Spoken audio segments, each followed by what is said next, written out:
루카가 전한 거룩한 복음입니다. 주님 영광 받으소서.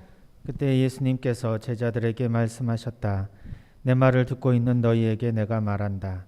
너희는 원수를 사랑하여라. 너희를 미워하는 자들에게 잘해주고 너희를 저주하는 자들에게 축복하며 너희를 학대하는 자들을 위하여 기도하여라. 네 뺨을 때리는 자에게 다른 뺨을 내밀고 너의 겉옷을 가져가는 자는 속옷도 가져가게 내버려 두어라. 달라고 하며 누구에게나 주고 너희 것을 가져가는 이에게서 되찾으려고 하지 마라. 남이 너희에게 해주기를 바라는 그대로 너희도 남에게 해주어라. 너희가 자기를 사랑하는 이들만 사랑한다면 무슨 인정을 받겠느냐? 죄인들도 자기를 사랑하는 이들은 사랑한다. 너희가 자기에게 잘해주는 이들에게만 잘해준다면 무슨 인정을 받겠느냐? 죄인들도 그것은 한다. 너희가 도로받을 가망이 있는 이들에게만 구워준다면 무슨 인정을 받겠느냐? 죄인들도 고스란히 되받을 요량으로 서로 구워준다. 그러나 너희는 원수를 사랑하여라. 그에게 잘해주고 아무것도 바라지 말고 구워주어라. 그러면 너희가 받을 상이 클 것이다. 그리고 너희는 지극히 높으신 분의 자녀가 될 것이다. 그분께서는 은혜를 모르는 자들과 악한 자들에게도 인자하시기 때문이다. 너희 아버지께서 자비하신 것처럼 너희도 자비로운 사람이 되어라. 남을 심판하지 마라. 그러면 너희도 심판받지 않을 것이다. 남을 단죄하지 마라. 그러면 너희도 단죄받지 않을 것이다. 용서하여라. 그러면 너희도 용서받을 것이다. 주어라. 그러면 너희도 받을 것이다. 누르고 흔들어서 넘치도록 후하게 되어 너희 품에 담아주실 것이다. 너희가 되지라는 바로 그 되로 너희도 되받을 것이다. 주님의 말씀입니다. 그리스도님 찬미합니다.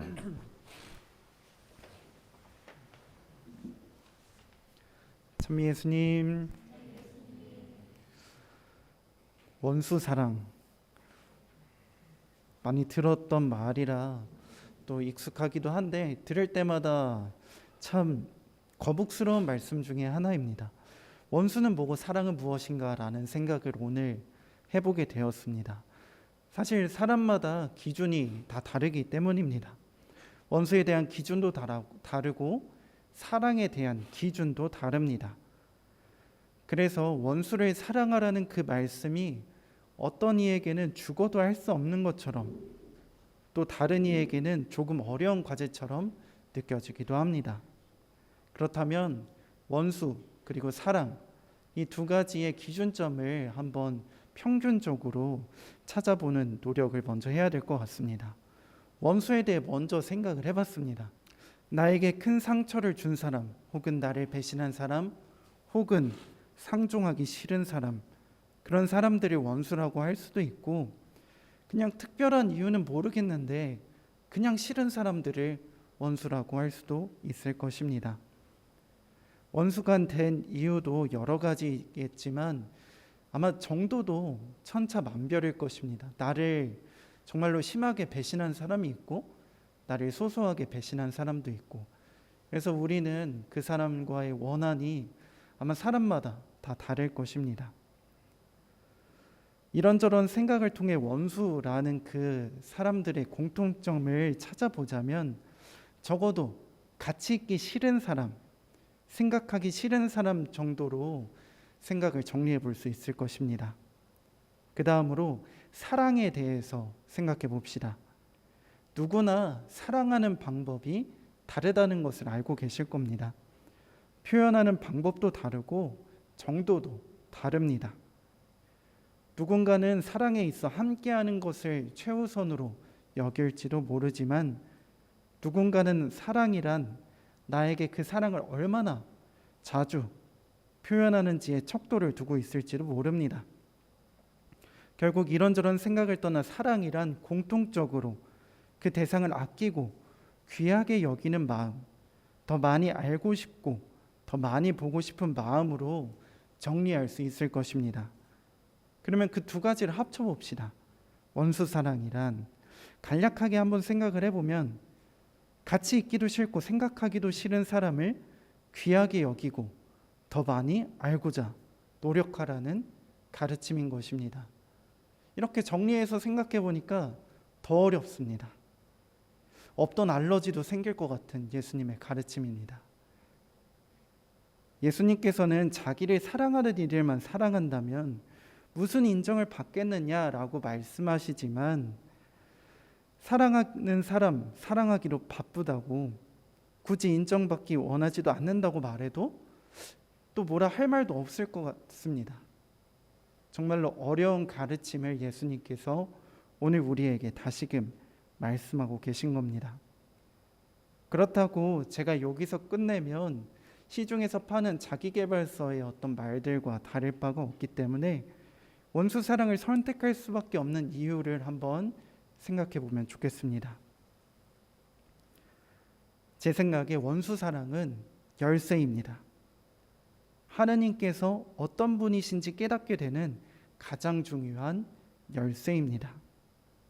어떠한 부족함, 어떠한 잘못도 용서해 주시고 무엇이라도 더 주고 싶은, 심판보다 사랑이 더 중요한 그분을 깨닫게 해주는 것이 바로 원수 사랑이라는 것입니다.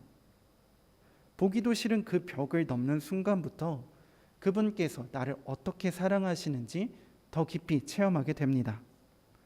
누르고 흔들어서 넘치도록 후하게 나에게 사랑을 베푸시는 그분을 만나게 된다는 것입니다. 한번 인간적인 관점에서 하나님과 우리의 관계를 한번 생각해 보면 좋겠습니다. 하나님과 우리의 관계를 생각해 보면 사실 원수나 다름없습니다. 우리는 하나님이 하라는 건 하지도 않고, 하지 말라는 것은 끝까지 하고 싶고, 아쉬울 때만 찾고, 달라는 건 왜 그렇게 많은지 정말 원수처럼 하나님을 대할 때가 참 많습니다. 그런데 하나님께서는 끝까지 우리를 놓지 않으시고 사랑해 주십니다. 우리는 원수처럼 하나님을 이용하고 멀리할 때가 있지만 그분께서는 끝까지 우리를 사랑해 주십니다. 그러므로 우리는 원수를 사랑하는 순간 그분 사랑의 깊이를 어렴풋이 느끼고 체험하게 되는 것입니다. 결국 원수 사랑은 하나님께서, 예수님께서 우리를 괴롭히려고 가르쳐 주시는 것이 아니라 우리가 더 깊이 사랑하고 더 행복하게 살아갈 수 있도록 우리를 이끌어주는 아주 소중한 주님의 가르침인 것입니다. 사랑하기도 바쁜 세상인 것은 틀림없습니다. 원수를 사랑할 시간이 우리에게 없을지도 모릅니다. 그러나 우리가 주변에 있는 사람들을 더 깊이 사랑하고 더 정말로 진심을 다해서 사랑하기 위해서는 원수도 사랑할 줄 알아야 합니다. 내가 사랑하는 사람들, 그리고 이 세상에 살아가는 모든 사람들 더 행복하게 함께 잘 살기 위해서 예수님께서 우리에게 가르쳐 주시는 원수 사랑을 마음속 깊이 한번 새겨보면 좋겠습니다. 가장 어렵지만 가장 빠른 길일지도 모릅니다. 그 길이 참 우리에게 늘 부담일 수도 있겠지만 넘는 순간 분명 새로운 지평을 그분께서 열어주실 것입니다. 하느님께 도움을 청하면 불가능한 일은 없을 것입니다.